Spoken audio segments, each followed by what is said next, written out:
Hello, this is Glenda with AKA GK Fralin, a friendly community, and welcome.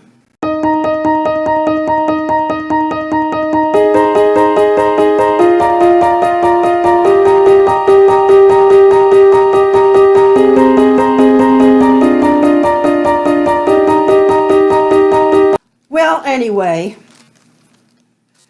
there's been a few progress reports around here. Well, today there's progress reports on things.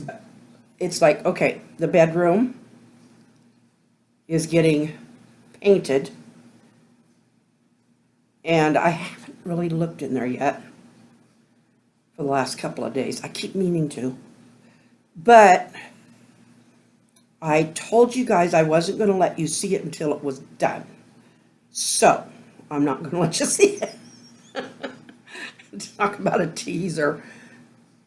I got a lot done on, my mind got so into Charlie and the family today when I was writing, and I just missed that so much.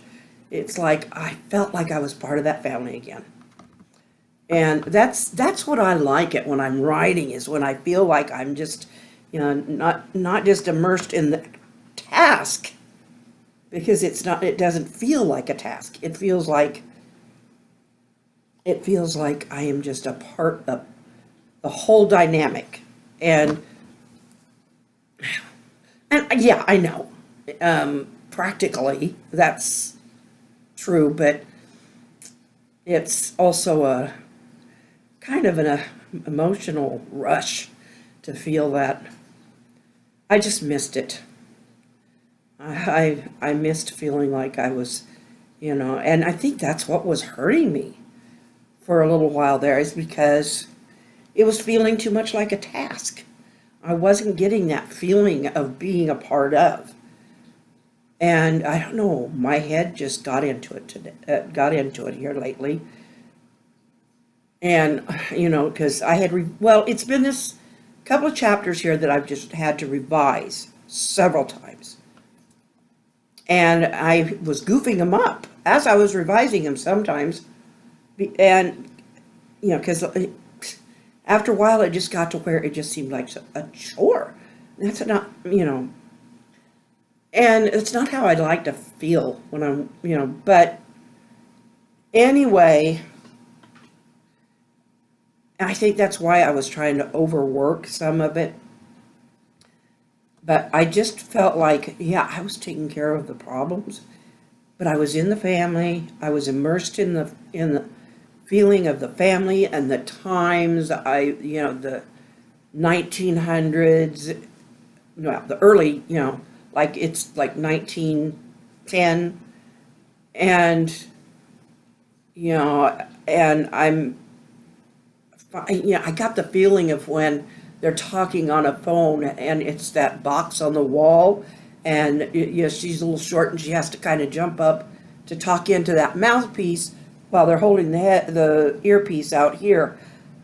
That's the kind of thing that I get excited when I can visualize and almost feel that action. And it just, you can't, I can't bring all that emotion to the page,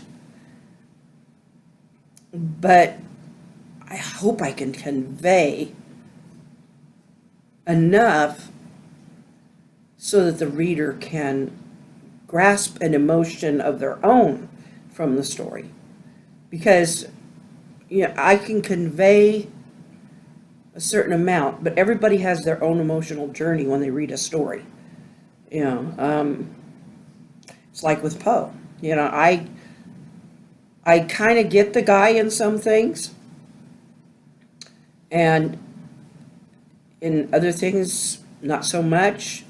Some people think, some people just, they don't think of Poe as, they think of him as, yeah, he's a great, offered a lot to the literary community, but they don't, because of his profound talent, But as far as a person and his kind of writing, yeah, he, a lot of the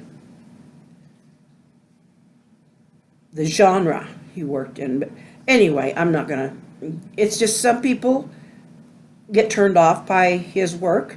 Some people think it's too negative or it's too dark, and they just, they feel like it's nothing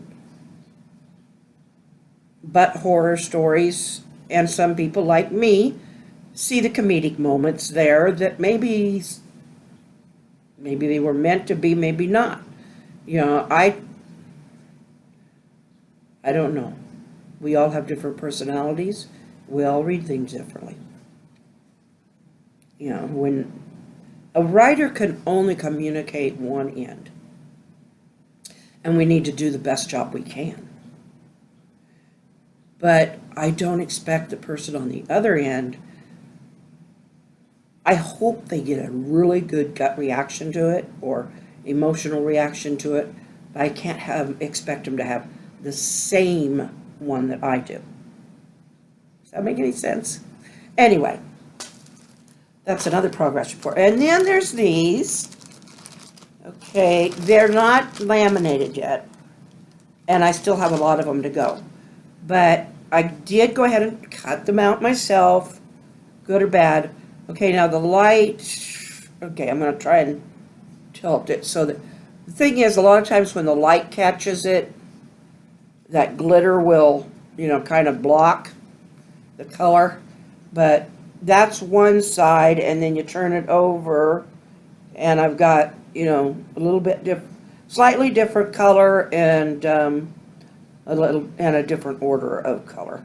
So, but that's, yeah, see, when I tip it this way, you can barely see the light of it or the colors of it, and the detail because of the, everything glaring or shining off that glitter. That's kind of half of the fun, too, is the glittery part. So when it's on the tree, hopefully the lights kind of dance off of it. But once we get these, they just look like a little, piece of paper art right now. Once they get laminated and everything, then they'll take on a more of a plastic look and a little more finished look. I'll show you then too. But they're nothing like what my grandma used to do. And I could do some of those, but someday. I did do a calendar cover one time. We used to do a family calendar that kept track of everybody's birthday, everybody's, from the Grandma and Grandpa Miller on through the family. And man, it was getting loaded. But, I enjoyed doing it, but then I started, getting sicker, and they're just, and just got to points where it just kind of faded out of, I thought I was going to be doing it for a while. I did do it for a few years, and I really enjoyed it. But then, I don't know, things kind of started happening, and I wasn't able to get to things because, the progression of my COPD, I don't know, one reason or another. So anyway, it just kind of finally fizzled. But my aunt and uncle started that many, many, many, many years ago. And we got to where we kind of depended on that calendar. But, because it helped us remember when everybody's birthday was. But anyway, so, but, people, things just don't always last forever. But it was nice. It was really nice. Something I would encourage people to do. Anyway, happy Veterans Day to all the veterans. I did, yesterday was dedicated to veterans, and I talked about my dad being a veteran and that kind of stuff, because I knew today was it, so it was like, okay, let's bring it up a day before. And but I saw some really awesome things today. One of the honor flights where they take veterans to Washington, D.C., to the memorials. They took a bunch of Vietnam vets to the Vietnam War Memorial, and the reporter or host, whatever. Anyway, she was